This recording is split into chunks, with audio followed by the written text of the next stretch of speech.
yuhibbukumullah. Kamu akan dicintai di sisi Allah. Mula tanda, di antara tandanya kamu mula dicintai di sisi Allah apa dia? Kamu boleh ikut apa yang dibawa oleh Nabi Muhammad sallallahu alaihi wasallam. Kamu jadi ringan dalam nak menghidupkan apa yang dibawa oleh Rasulullah. Kita tanya, Rasulullah bawa apa dalam hidup kita? Ada orang tanya demikian. Rasulullah bawa apa? Kita jawab, Rasulullah bawa Islam. Rasulullah bawa Islam. Yang dipikul di belakang Rasulullah ni bawa cara hidup yang sebenar untuk nak selamatkan kita. Islam ni apa dia? Orang tanya lagi, Islam ni apa dia? Islam ni satu, dia panggil way of life. Satu cara hidup untuk diri kita. Nak suruh hidup sebenarnya macam mana? Bukan hidup untuk dunia je, tetapi macam mana nak hidup dalam kubur, macam mana nak hidup di padang mahsyar, macam mana nak hidup sampai ke kita boleh masuk dalam syurga Allah. Ini dipanggil Islam. سنخوض معاركنا معهم وسنمضي جموعا نردعهم ونعيد الحق المغتصب وبكل القوة ندفعهم وبكل القوة ندفعهم بسلاح الحق البتار سنحرر أرض الأحرار ونعيد الطهر إلى القدس من بعد الذل وذا العار من بعد الذل وذا العار سنخوض معاركنا معهم وسنمضي جموعا نردعهم ونعيد الحق المغتصب وبكل القوة ندفعهم وبكل القوة ندفعهم وسنمضي ندك معاقلهم بدبيل دام يقلقهم وسنمحو العار بأيدينا وبكل. Assalamualaikum warahmatullahi taala wabarakatuh. Alhamdulillahi rabbil alamin. Wassalatu wassalamu ala asyrafil anbiya'i wal mursalin wa ala alihi wa sahbihi ajma'in. Subhanaka la ilma lana illa ma 'allamtana innaka antal alimul hakim. Rabbi shrah li sadri wa yassir li amri wahlul 'uqdatam min lisani yafqahu qawli. Rabbi yassir wa la tu'assir wa tammim bil khair. Amma ba'd. Bab yang ke-47, di mana bab ini babun alamatin hubbillahi ta'ala lil abdi wal hassi ala takhalluqi biha was-sa'yi fi tahsiliha. Bab alamat di mana kitanya menunjukkan kecintaan Allah Subhanahu wa taala pada seorang hamba, dan kitanya menjadi anjuran untuk berakhlak sedemikian rupa, serta kita berusaha untuk menghasilkan kecintaan kita ataupun kecintaan Allah kepada diri kita. Para penonton dan sahabat-sahabat sekalian, pertamanya kita mengaturkan rasa syukur kepada Allah Subhanahu wa taala kerana kita diberi lagi peluang oleh Allah untuk kita belajar dalam kitab Riyadhus Salihin ini, di mana dalam tajuk yang kita bincangkan pada kali ini ialah tajuk di mana kita nak tahu bagaimana tanda-tanda Allah ni mencintai diri kita. Di antara perkara yang kalau dalam hidup kita ni penting sangatlah supaya cinta ni tidaklah dalam keadaan yang kita rasa kasih dan sayang ni tidaklah pada sebelah pihak, tetapi dua-dua belah pihak. Biar cinta kita ni tidak bertepuk sebelah tangan, tetapi biar kita bertepuk dua-dua belah. Barulah kedengaran istilah yang biasa digunakan di kalangan kita. Demikian juga dalam hidup kita ni, perkara yang utama dalam hidup kita bincang dalam kitab ini pada sebelum Ramadan dan dalam bulan Ramadan dahulu, tentang mengenai bagaimana kita mesti melahirkan rasa kasih dan cinta kita hanya untuk Allah. Itu di antara perkara yang utama dalam hidup kita. Kerana dalam hidup kita ni, rasa kasih dan cinta kita ni ramai di kalangan kita berpaling arah. Orang kita ni dia jadi cinta kepada dunia, cinta kepada harta benda, cinta kepada anak pinak, cinta dia kepada makanan dan pakaian. Ni kecintaan yang biasa wujud dalam jiwa-jiwa manusia. Kebanyakan di kalangan kita demikian. Bila Kenapa dia jadi demikian? Kerana dia sudah menjadi asyik masuk. Dipanggil terlampau dia rapat dengan perkara demikian, jadi lekat kecintaan dia kepada demikian. Sehingga kan dia hilang rasa cinta terhadap Allah. Dalam hidup kita ni, kita jadi tak rasa cinta kepada Allah. Kenapa tak jadi cinta pada Allah?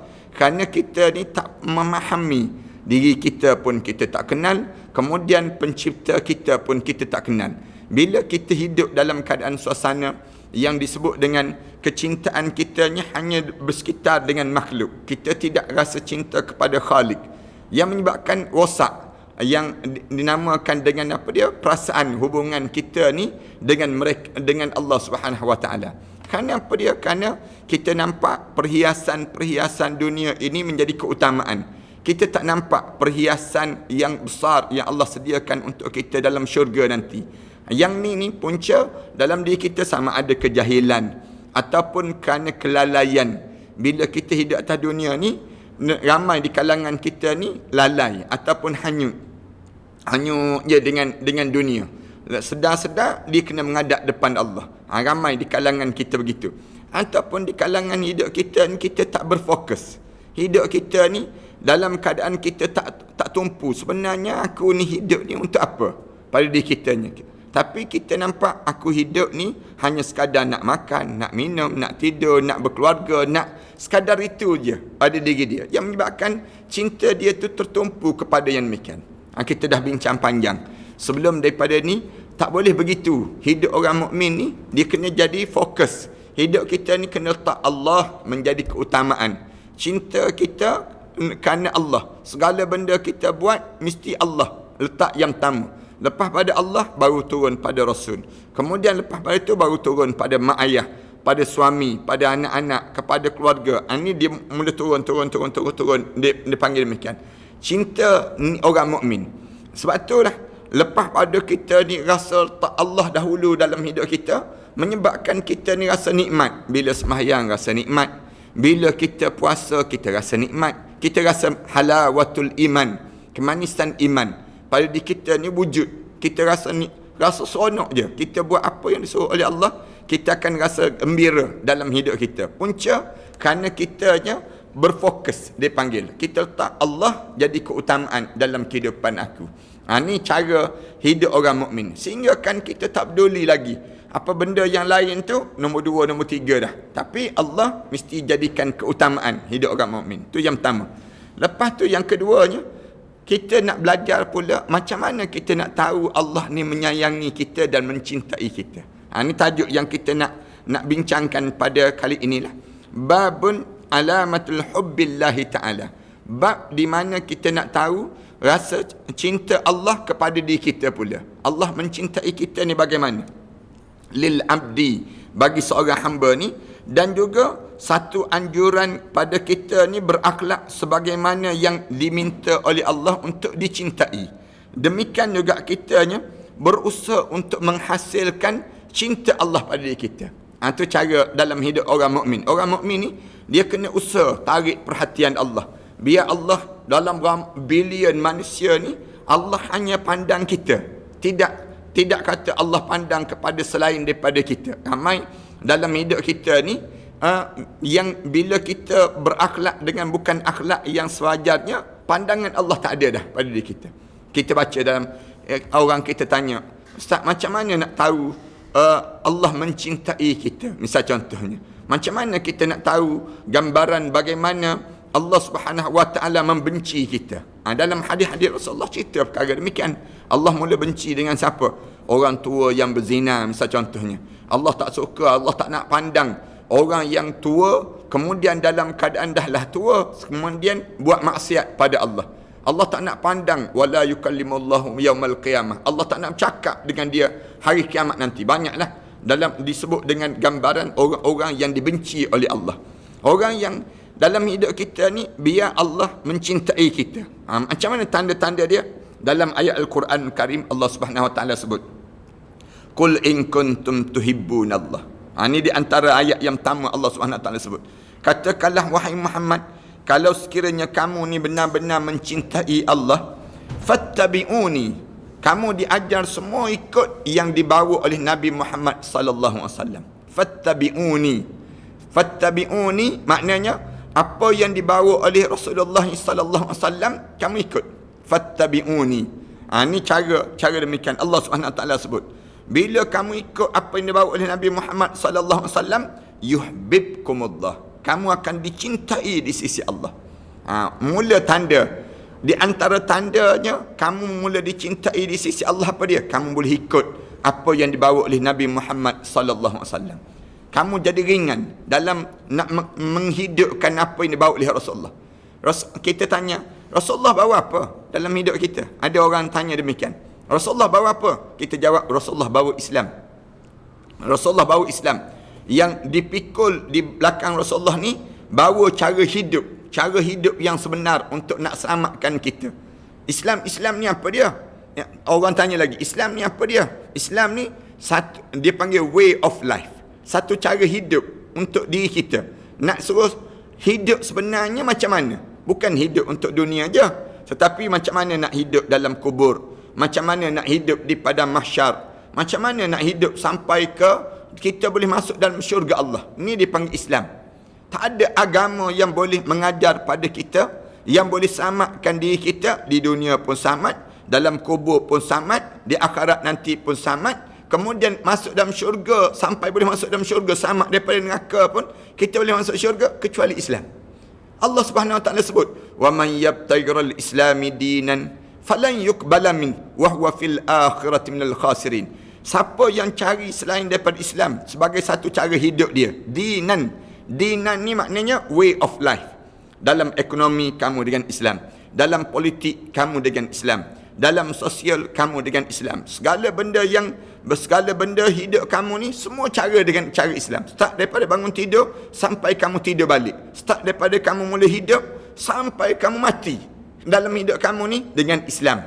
Dengan Islam. Sebab tu Allah Subhanahu wa taala sebut, wala tamutunna illa wa antum muslimun. Jangan kamu biarkan diri kamu mati kecuali saat mana kamu mati itu kamu seorang yang muslim pada diri kamu, seorang yang benar-benar Islam. Inilah yang dibawa oleh Nabi Muhammad sallallahu alaihi wasallam. Kita kena faham, bila bawa Islam, dia akan bertentangan. Islam ni dia akan bertentangan dengan siapa? Bertentangan dengan orang kafir. Dia bertentangan dengan pemuas nafsu dunia, dipanggil. Islam ni bertentangan dengan si munafik. Islam bertentangan, dia akan ada cabaran. Bila bawa Islam, menyebabkan dia bertembung terus. Bertembung dengan orang kafir, bertembung dengan si munafik, bertembung dengan si zalim, orang yang hidup dalam keadaan zalim. Dia tak nak cara hidup Islam. Dia nak cara hidup dia mengikut hawa nafsu dia. Nak tidur, tak nak bangun solat subuh, tak nak. Orang yang ikut hawa nafsu, dia nak enjoy dengan betina dalam hidup dia ni, dengan perempuan-perempuan yang jalang-jalang ni, dia nak duduk demikian. Hidup dia dengan cara mengikut hawa nafsu. Datang Nabi Muhammad sallallahu alaihi wasallam tunjuk jalan hidup ni. Kalau kamu nak suruh sampai ke dalam syurga, hanya dengan Islam. Itu cara yang diajar oleh Rasulullah sallallahu alaihi wasallam. Kamu nak merintah negara, merintahlah, tapi merintah cara Islam. Kamu nak berkeluargalah, tapi berkeluarga cara Islam. Itu cara demikian. Kamu nak berekonomi, kamu nak berurusan, kamu nak meniagalah dalam hidup kamu. Kamu nak buat apa pun, kamu buat, tapi mesti dengan cara Islam. Cara Islam tu bincang panjang, termasuk kamu nak berpolitik. Berpolitik pun cara Islam. Tak boleh berpolitik cara yang disebut Machiavelli. Berpolitik cara kafir, sekularis. Cara orang yang bukan Islam. Tak. Semua benda yang dalam hidup kamu ni dengan cara Islam. Islam ajar macam mana? Berpolitik cara Islam, bersosial cara Islam. Segala benda yang kita buat semua cara Islam. Tak ada satu benda pun yang tidak diajar dalam Islam. Bila kamu boleh ikut cara Islam ni, yuhibbukumullah. Kamu akan dicintai di sisi Allah. Kamu akan disayangi di sisi Allah. Kamu akan dapat yang disebut dengan kecintaan Allah pada kamu. Tapi kalau kamu tak ikut Nabi Muhammad sallallahu alaihi wasallam, kamu tak ikut yang disebut dengan fattabi'uni. Fattabi'uni ni maknanya kamu ikut apa yang dibawa oleh Rasulullah sallallahu alaihi wasallam, kamu ikut yang disebut yuhibbukumullah, kamu akan dicintai di sisi Allah. Senang ke susah nak ikut Nabi Muhammad Orang yang lapang dada dia, orang yang dia tahu jalan hidup dia, orang yang dia nampak bagaimana dia nak pergi dalam hidup dia akan jadi mudah nak ikut Rasulullah SAW. Salman Al-Farisi daripada Iran datang, daripada Farsi datang menjadi sahabat Rasulullah sallallahu alaihi wasallam. Kemudian kita baca Julaibib radhiyallahu anhu, jauh daripada South Africa, daripada Afrika datang menemui Rasulullah menjadi sahabat Rasulullah sallallahu alaihi wasallam. Nak sebutnya orang jauh-jauh semua yang datang tu menjadi, kerana apa dia? Menjadi sahabat Rasulullah ini. Kerana mereka ni dalam hati mereka nampak, aku nak hidup jauh, aku nak hidup sampai ke dalam syurga Allah. Jadi aku sanggup menjadi orang yang dekat dengan Rasulullah, kerana hanya Rasulullah yang boleh tunjuk jalan hidup untuk menuju ke akhirat Allah Subhanahu wa taala dengan sempurna. Ni. Sebab tu dalam hidup kita ni jangan leka dan jangan tinggal Rasulullah. Kalau kita tanya kenapa kita perlu berselawat sepanjang masa pada Rasulullah, ingat pada Rasulullah setiap hari ni, jangan tertinggal daripada selawat pada Rasulullah. Punca ni lah. Punca nak suruh kita ni, bila kita sentiasa berselawat pada Rasulullah sallallahu alaihi wasallam, maka kita ni sentiasa dekat dengan Rasulullah. Bila kita sentiasa dekat dengan Rasulullah, yuhibbukumullah, kamu akan dicintai di sisi Allah. Itu cara, salah satu cara yang diajar oleh Allah. Kalau kamu nak suruh kamu dicintai di sisi Allah, fattabi'uni, kamu ikut yang dibawa oleh Rasulullah sallallahu alaihi wasallam. Yuhibbukumullah. Bukan sekadar itu, wa yaghfir lakum dzunubakum, kemudian akan diampunkan segala dosa-dosa kamu. Bila kamu ikut Nabi Muhammad sallallahu alaihi wasallam, setiap benda yang kamu buat, kamu ikut Rasulullah. Wa yaghfir lakum dzunubakum, kamu akan diampunkan dosa-dosa kamu. Tuan-tuan, tak rasa bangga ke dalam hidup kita kalau sekiranya dalam hidup kita ni kita boleh terlepas beban? Kan, kalau kita ni terikat dengan hutang yang banyak dengan bank, katakanlah demikian, adalah hutang kita 2 juta, 3 juta misal contoh.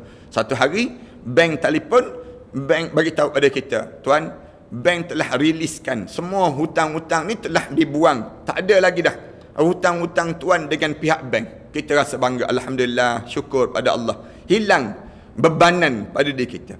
Demikian juga dengan hidup kita ni. Hidup kita ni ada je dosa, ada je kesilapan yang kita buat terhadap Allah. Macam mana Allah nak suruh Allah Subhanahu wa taala hapuskan dosa-dosa kita ni? Dengan cara fattabi'uni, ikut yang dibawa oleh Rasulullah, menghidupkan sunnah Rasulullah. Di saat mana sunnah Rasulullah sallallahu alaihi wasallam orang tak buat, orang payah nak buat, tiba-tiba kita hidupkan sunnah Rasulullah sallallahu alaihi wasallam, maka di waktu mana kita hidup sunnah Rasulullah sallallahu alaihi wasallam ini, maka dalam keadaan demikian Allah ampunkan dosa kita. Sunnah Rasulullah, jangan nampak sunnah Rasulullah ni terikat dengan satu je, jangan. Dalam dunia kita sekarang ni, di antara sunnah Rasulullah pada semayang berjemaah, kita kata berjemaah ustaz, betul, semayang berjemaah, lepas tu tak boleh rapat-rapat pun sunnah juga, rapat-rapat pun sunnah juga, renggang pun sunnah juga. Itu cara demikian, di mana Rasulullah suruh kita jarakkan. Kalau sekiranya kita dalam keadaan yang kita ni dalam keadaan yang dinamakan dengan apa dia, nak memutuskan rantaian musuh-musuh yang menyerang jasad kita boleh berjangkit, senang berjangkit, lalu Rasulullah suruh renggangkan sunnah Rasulullah, rapatkan pun sunnah Rasulullah. Itu cara demikian pada diri kita ni. Lepas tu kita kena tengoklah keadaan bagaimana indahnya Islam. Islam ni dia tak terikat dengan satu tu saja, tidak. Ibadah kita boleh tengok sekarang kan, zaman dulu kita sentiasa letak dalam pemikiran kita, sembahyang berjemaah mesti rapat, kita sebut demikian. Itu cara kita. Tapi sekarang tengok di Masjid Nabawi pun direnggangkan. Ini pun dianggap sunnah juga. Cuma jarang kita buatlah. Kerana apa dia renggang? Kerana takut berjangkit penyakit-penyakit di antara satu sama lain. Penjarakan berlaku. Ini di antara yang kita kena faham sunnah Rasulullah. Sembahyang pergi ke masjid, sunnah Rasulullah. Kemudian bila satu ketika pihak pemerintah kata tak boleh pergi sembahyang berjemaah di masjid, sembahyang di rumah pun sunnah juga. Sembahyang berjemaah di rumah pun sunnah juga. Itu kita kena faham bagaimana sunnah Nabi sallallahu alaihi wasallam. Banyak kes-kes dan dalil-dalil yang menunjukkan perkara yang demikian. Menunjukkan apa dia? Kalau kita boleh faham konsep ini, menunjukkan kita ni mengikut Rasulullah. Ada orang kita ni dia tak faham konsep demikian. Dia kata kelab malam boleh buka, disebut kedai judi buka, kemudian ada yang disebut demikian. Kita kata kelab malam mana buka, kemudian kedai judi mana buka. Dia kata tak, kelab malam tak buka, kedai judi tak buka, tapi pasar raya buka, disebut demikian. Ada orang kita sebut pasar raya buka, yang tu boleh pula, masjid kenapa tak buka, disebut. Ni tanda kamu tak belajar sunnah Nabi. Kalau kamu belajar sunnah Nabi, kamu belajar qawaid fiqhiyah, kamu belajar usul fiqh dalam hidup kamu faham kenapa kita tak buka masjid, kenapa pihak pemerintah arahkan supaya masjid tak dibuka lagi. Punca apa dia? Ada sebab. Dan ada kaedah dalam Islam, dipanggil kaedah usul fiqh, kaedah qawaid fiqhiyah yang mesti digunakan dalam kehidupan bermasyarakat pada hari ini. Yang ni ramai orang kita ni tak faham perkara demikian. Lalu Allah kata, bila kamu ikut Rasulullah sallallahu alaihi wasallam, attabi'uni yuhibbukumullah, dicintai di sisi Allah yang pertama. Wa yaghfir lakum dzunubakum, Allah ampunkan dosa-dosa kamu. Macam mana nak diampunkan dosa kita ni? Ikut sunnah Nabi. Ikut sunnah Nabi, terampun dosa kita. Sunnah Nabi apa dia? Banyaklah. Kita senyum. Bila berjumpa dengan orang, kita senyum. Hapus dosa kita. Dosa prasangka, dipanggil demikian. Ramai orang kita ni senang nak berprasangka. Tengok orang tu, ni ada COVID ni kot, disebut demikian.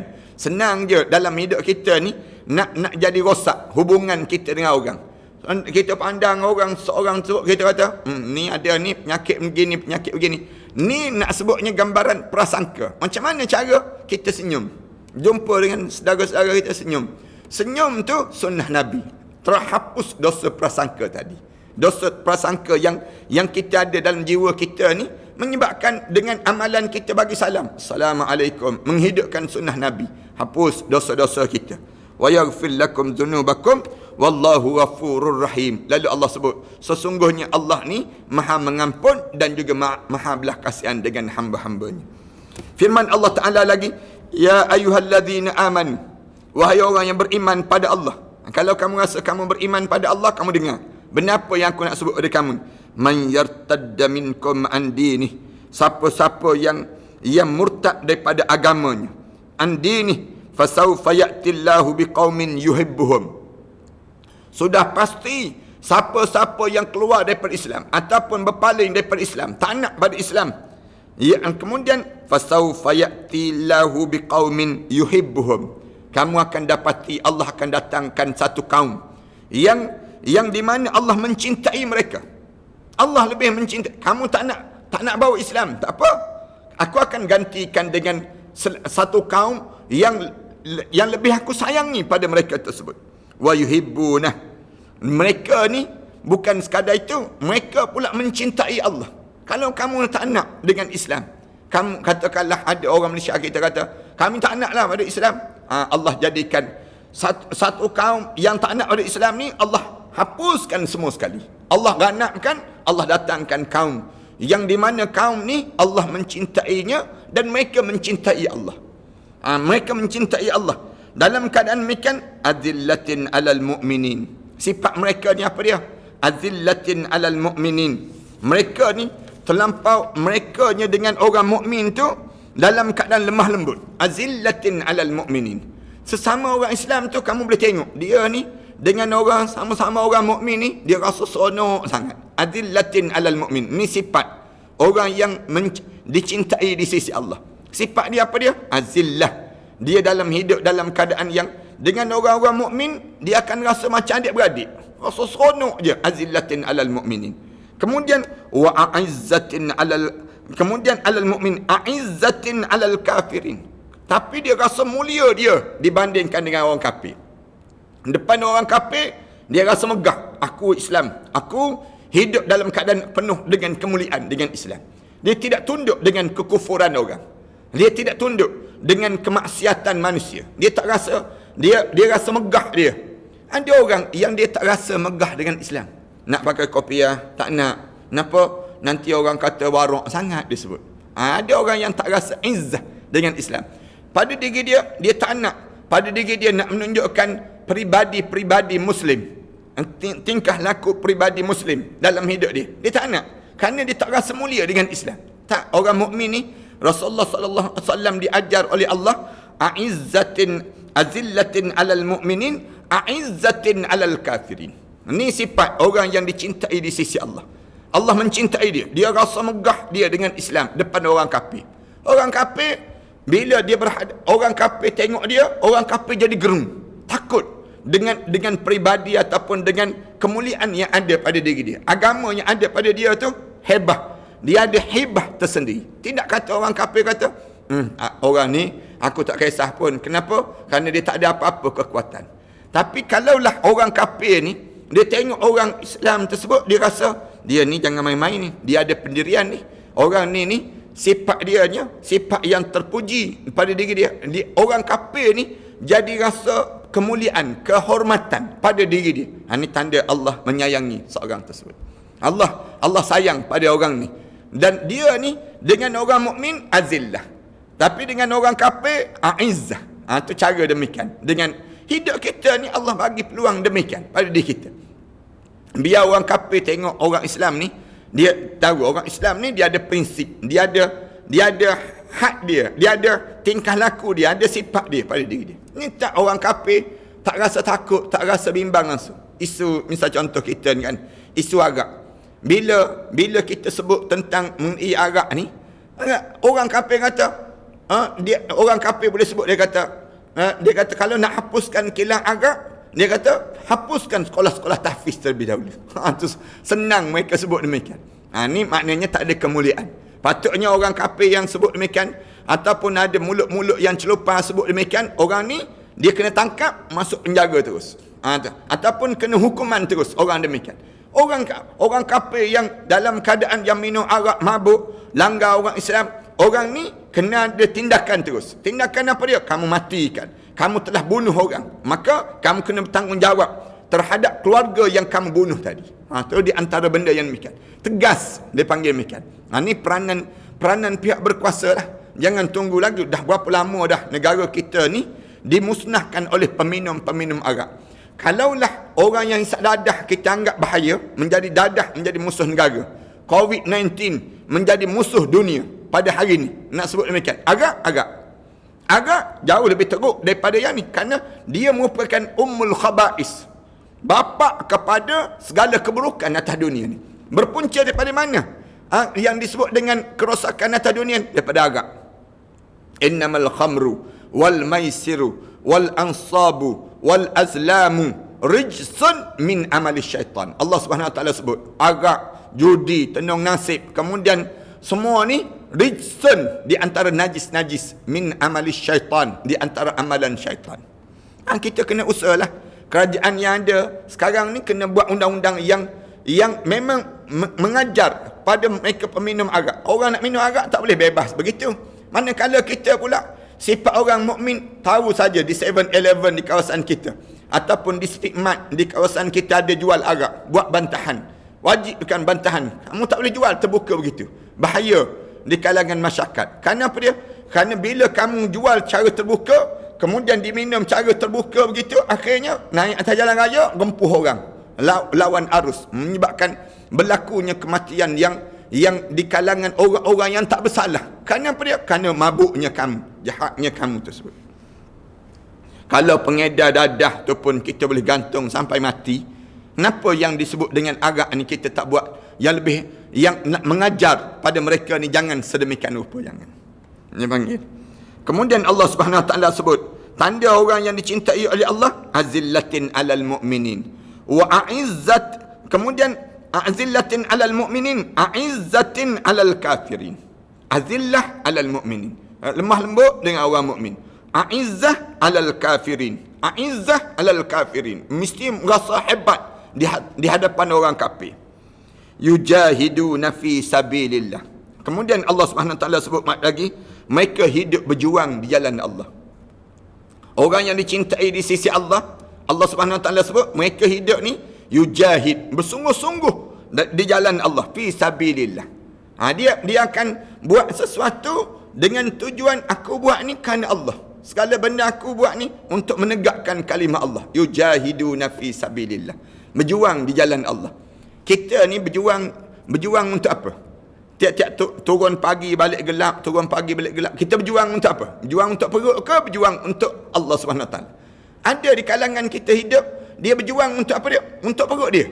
Aku nak suruh perut aku ni jadi kenyang. Aku nak suruh keluarga aku ni jadi hidup dalam keadaan selesa. Aku nak suruh kenderaan aku ni kenderaan yang mewah. Begitu je dalam hidup dia.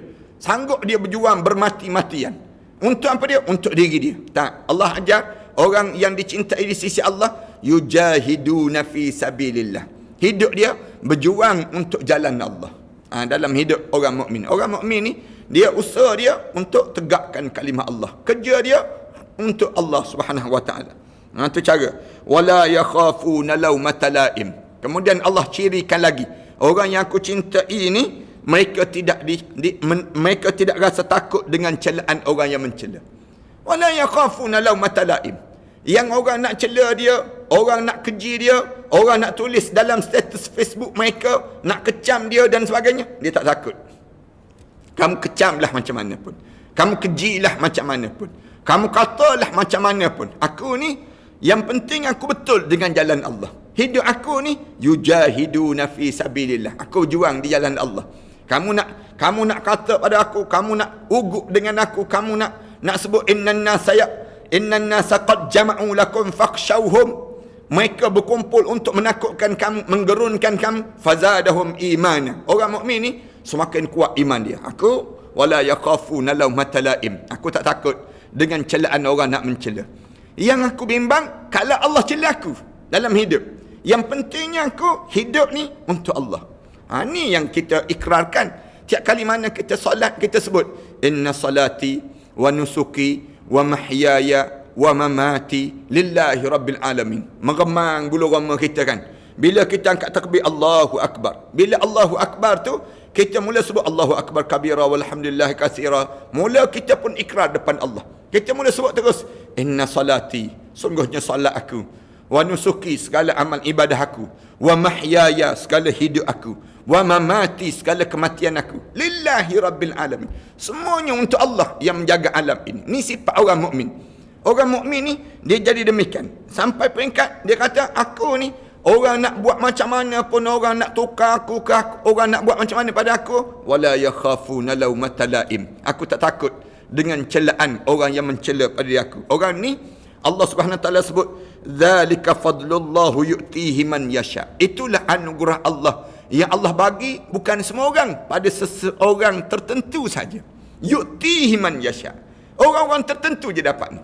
Kalau kalian dapat nikmat ini, kalian jadi orang macam ni, kalian diberi kelebihan oleh Allah. Kerana tak semua orang dapat nikmat ini.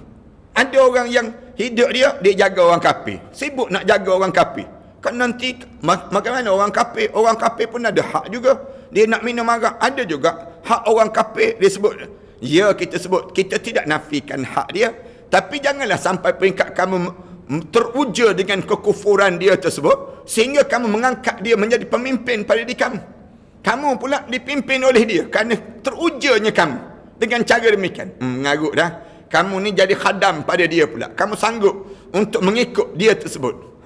Mengikut kekufuran mereka tersebut. Habis dah pada diri kamu sampai peringkat demikian. Mengikut orang kafir ni sebelum daripada ni sejarah yang berlaku di kalangan masyarakat kita. Dia rela dia sebut orang Islam yang jahat menjadi pemimpin tu jauh lebih baik pemimpin kafir yang lebih amanah dibandingkan dengan orang Islam yang khianat. Dia sebut demikian. Dia boleh sebut demikian. Ada juga orang yang kita ni sampai tahap demikian. Padahal mana ada orang Islam nak khianat? Kalau dia khianat, dia bukan orang Islam. Orang Islam dia tak akan khianat. Sebab Rasulullah sallallahu alaihi wasallam sebut, la yazni zani hina yazni wa huwa mu'min. Tak akan berlaku seorang tersebut berzina saat mana dia berzina dia sedang seorang mukmin. Orang Islam ni dia tak akan berlaku demikian. Wala yusrikus sarq. Dia tak akan mencuri saat mana dia mencuri sedangkan dia seorang mukmin. Kalau dia mencuri juga dia bukan mukmin dah. Kalau dia seorang yang dia berzina juga dia bukan orang mukmin dah. Di waktu mana dia melakukan demikian sudah terkeluar iman daripada jasad dia. Tu cara demikian pada dia. Kemudian orang kafir iman pun tak ada. Iman pun tak ada. Dia kata macam mana Macam mana dia nak lantik orang kafir yang dia kata lebih amanah? Orang kafir, macam mana orang kafir ni boleh amanah? Rasulullah sebut dalam hadis Rasulullah, la dinan liman la amanatalah. Tidak ada agama orang yang tidak ada amanah pada diri dia tersebut. Maknanya apa dia? Orang kafir ni tidak ada langsung iman dalam tubuh badan mereka tersebut. Ya, kemudian zalika fadlullah. Kalau kita dapat nikmat tersebut, itu anugerah Allah. Yu'ti man yasha.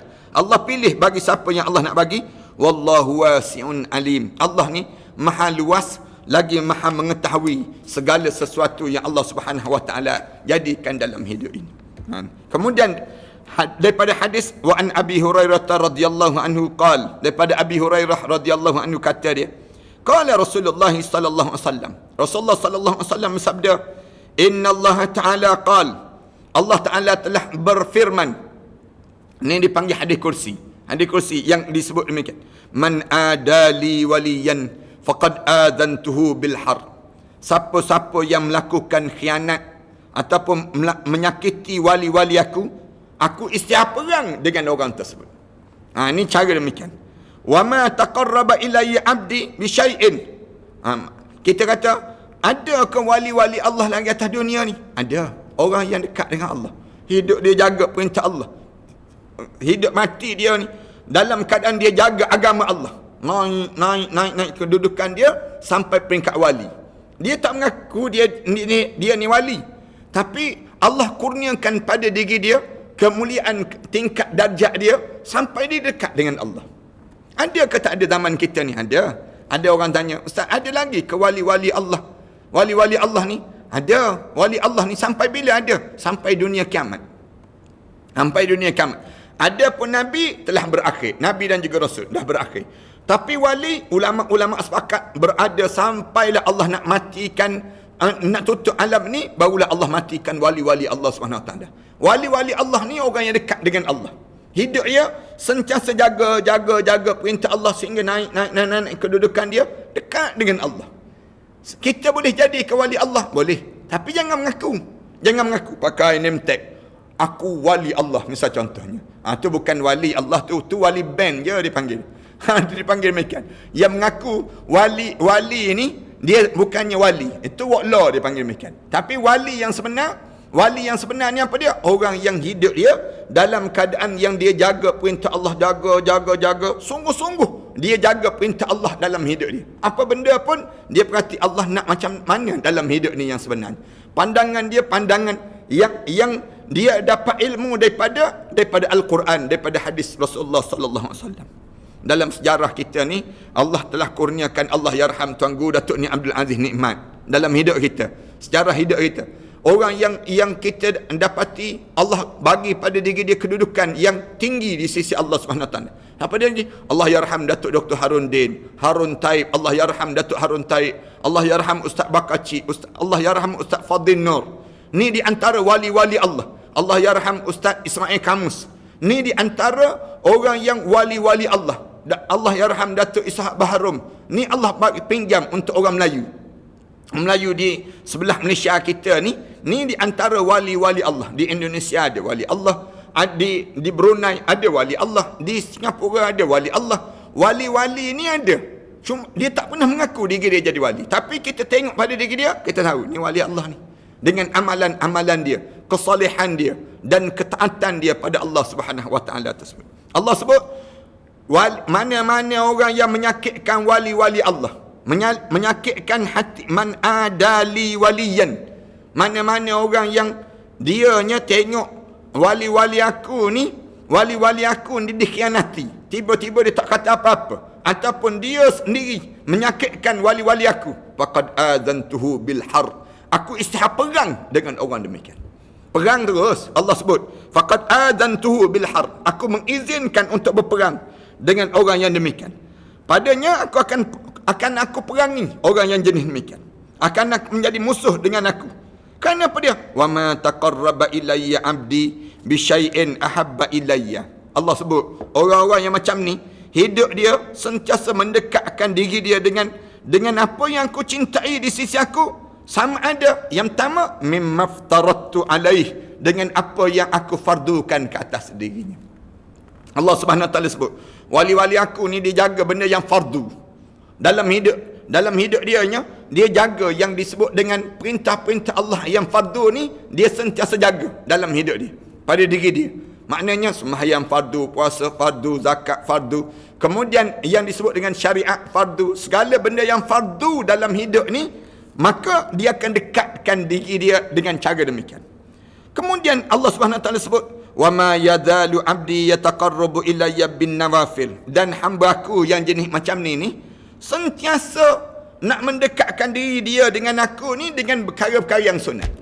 Dalam hidup dia ni, dahlah dia buat yang fardu, dia jaga yang fardu, dia tambah pula dengan yang sunat, bin nawafil. Macam kita ni kan, puasa dalam bulan Ramadan, puasa Ramadan. Masuk dalam bulan Syawal, sambung 6 hari. 6 hari puasa sunat lagi. Ni maknanya buat lagi puasa sunat. Kemudian puasa pula dalam 13, 14, 15. Puasa putih dipanggil demikian. Kemudian kita buat lagi amalan-amalan sunat. Puasa sunat hari Isnin Kamis. Puasa sunat lagi. Maknanya mendekatkan diri pada Allah sampai bila? Hatta ahabbah, sehingga aku mencintainya. Hatta uhibbah, sehingga aku mencintai dia. Dia buat ni, baca Quran. Orang lain sibuk baca WhatsApp, dia sibuk baca Quran. Orang lain sibuk dengan mengupdatekan yang disebut dengan apa dia, Facebook, Instagram. Dia tak. Dia sibuk dalam hidup dia mendekatkan diri bacaan Al-Quranul Karim berterusan dalam hidup dia. Lalu Allah Subhanahu Wa Taala sebut, fa iza ahbabtuhu, bila aku dah mula mencintai hamba-hamba sebegini, kuntu sam'ahu alladhi yasma'u bih, aku menjadi apa yang dia dengar tu, aku menjadi pendengaran dia. Bila aku dah mula mencintai hamba-hamba macam ni, segala yang dia dengar sakit, maka orang yang menyakitkan pendengaran dia tadi, maka tersakitlah lepas pada ni. Itu cara Allah Subhanahu Wa Taala sebut. Pendengaran dia, pendengaran aku. Yang dia dengar tu, benda yang dia nak dengar, itu maknanya aku setuju dengan hamba tersebut. Mana-mana benda yang dia tak nak dengar, itu pun tanda aku setuju dengan hamba-hamba tersebut. Tanda kamu boleh ambil pelajaran daripada dia, kerana pendengaran dia menunjukkan dia mewakili apa yang aku nak dalam hidup. Wa basaruhu alladhi yubsiru bih, pandangan mata dia, apa yang dia pandang tu, yang itulah yang aku sayangi dan aku kasihi. Dia ni mewakili apa yang aku nak tersebut, dia pandang, maka yang itulah yang membawa kebaikan dan keberkatan. Sebab tu orang-orang yang wali-wali Allah ni, dia tak pandang mengata, tak mendengar mengata, tak. Wali-wali Allah ni, kalau kita tengok dia dengar benda-benda yang pelik-pelik, bukan wali Allah tu wala, senang ceritanya. Kalau dia dalam hidup dia ni sibuk nak dengar benda-benda yang tak baik dan sebagainya, itu tanda dia ni seorang yang bukan wali Allah, ataupun pandangan mata dia tidak memandang benda yang disuruh oleh Allah. Bukan demikian. Wa yadahu allazi yabtishu biha, dan tangan dia tu mewakili apa yang dia sentuh itu, yang dia sentuh tersebut, aku pun suka dengan apa yang dia pegang, yang dia sentuh, yang dia tulis, yang dia rakam, yang dia, semua tu mewakili aku, katanya Allah. Wa rijluhu allazi yamshi biha, dan tempat yang mana dia berjalan tu semua membawa kebaikan dan keberkatan pada dia. Wa in sa'alani a'taituhu, orang yang macam ni, kalau dia minta dengan aku akan bagi segala apa yang dia minta tersebut. Wala insta'adzani la'u'idannah, kalau sekiranya dia pohon untuk melindungi diri dia daripada sesuatu benda, maka aku akan lindungi orang yang jenis demikian. Rawahul Bukhari. Hadis ini diriwayatkan oleh Imam Bukhari. InsyaAllah kita akan sambung dalam tajuk ini lagi pada pengajian minggu yang akan datang nanti. Mudah-mudahan Allah Subhanahu Wa Taala panjangkan umur kita dan Allah jadikan kebaikan pada diri kita lah. Allah jadikan pada diri kita bertambah rezeki-rezeki dalam kehidupan kita, insya-Allah. Aku qouli hadza astaghfirullah li wa lakum. Wassalamualaikum warahmatullahi taala wabarakatuh. A'udzubillahi minasyaitonir rajim. Bismillahirrahmanirrahim. Alhamdulillahirabbil alamin, wassalatu wassalamu ala asyrafil anbiya'i wal mursalin wa ala alihi wa sahbihi ajma'in. Rabbana iftah bainana wa bain qaumina bil haqq wa anta khairul fatihin. ربنا ظلمنا أنفسنا وإن لم تغفر لنا وترحمنا لنكون من الخاسرين. ربنا وتب علينا إنك أنت التواب الرحيم. ربنا آتنا في الدنيا حسنة wa fil akhirati hasanah wa qina adzabannar. Alhamdulillahirabbil alamin.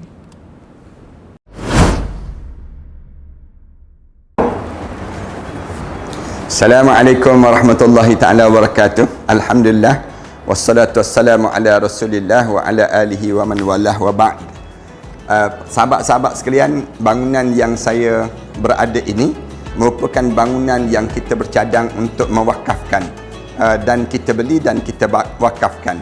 Sejumlah lebih kurang 5 juta kita perlukan, 3 blok terhadap kawasan ini. 3 blok ini kita telah bersedia untuk membayarnya setelah mana 3 bulan yang akan datang nanti. Saya mencari seramai lebih kurang 1,000 orang para pewakaf yang berjumlah sebanyak 5,000 setiap seorang. Hubungi talian ini dan setiap nama itu kita akan letakkan di bawah nama-nama Allah. Kemudian kita akan tampalkan di dinding terhadap bangunan ini, dijadikan untuk kemudahan bagi siapa yang berniat untuk mewakafkan bangunan ini. Tuan-tuan jangan risau. Selama mana ada bangunan ini, selama itulah pahala kita akan berpanjangan dan berpanjangan. Ambillah kesempatan di saat mana kita mempunyai peluang yang Allah bagi pada diri kita ini untuk sama-sama kita menyuburkan dan mewangikan kubur-kubur arwah-arwah ayah kita, arwah ibu kita, arwah-arwah yang telah meninggal dunia. Dan tak lupa kita pun bakal arwah yang kita akan mewakafkan bangunan ini, pahala-pahala akan berpanjangan dan berterusan. Setakat ini kami telah bersedia untuk membeli daripada pemilik yang bukan Islam kepada menjadi milik orang Islam pula. Mari bersama dengan kami, mudah-mudahan Allah jadikan kebaikan kepada dalam wakaf-wakaf di kalangan kita kepada para pewakaf yang telah mewakafkan ini. Wallahu a'lam.